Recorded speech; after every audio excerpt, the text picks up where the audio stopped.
All right, hey everybody, so I'm back. This is going to be a shorter video. It's just some troubleshooting that I'm doing on a R33. So this R33 belongs to a good friend of mine, but as you see, the horn doesn't work. Now, it did have an aftermarket horn with one of those floor buttons where the horn, there you step on it, there's like a button for the horn.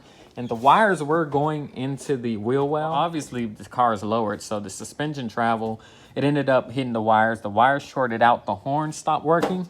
So I was able to troubleshoot it. I removed aftermarket wiring and BS.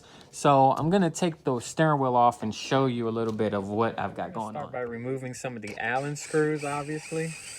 I truly hate Allen screws. They're worse than flatheads. Well, no, they're not. Nothing's worse than flathead screws. But I'm trying to do this slow. I hate them particularly because, as you see, they tend to strip easily. All right, well, now with all the Allen screws removed, there we go. Now, this is the wiring for the horn, and I'm going to show you that in detail. Okay, now, typically the way a horn works is when you push this button, this metal piece touches the center of the wheel, and it grounds it out, and that creates the short, which creates the horn sound. It's similar to how a doorbell works in a house. It's pretty much the exact same concept. So we're going to do that and try to simulate that to test the horn and make sure the horn actually works. Okay, so with that being said, we're going to just get some bare wire. I have two ends. I'm just going to touch one right here because this is basically connects to where the steering wheel button is. Put the wire in here, and then we're going to touch literally this bare metal, and there we go. So we know the horn works and it's not a power issue. So it's something with this setup with the steering wheel. So all right, so after taking it apart, there's a pin that this horn connects to, and it wasn't spread out enough to actually touch the metal on the steering wheel to ground it out. So this is the back side of the horn button I was showing you, and this right here is that little cotter pin looking pin I was talking about.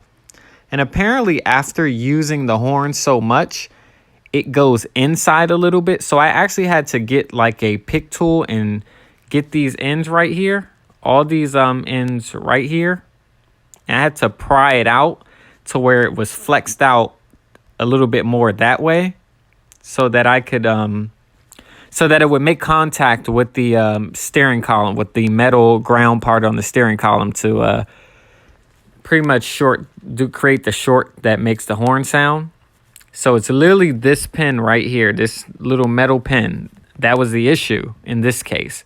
And I ended up prying it outwards a little more and then pushing it back in. So I had to push it in, but it is hard as heck to put it back in because the whole, without that pin, all of this assembly comes out.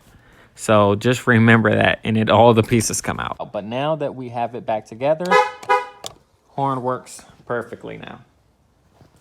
So that's that.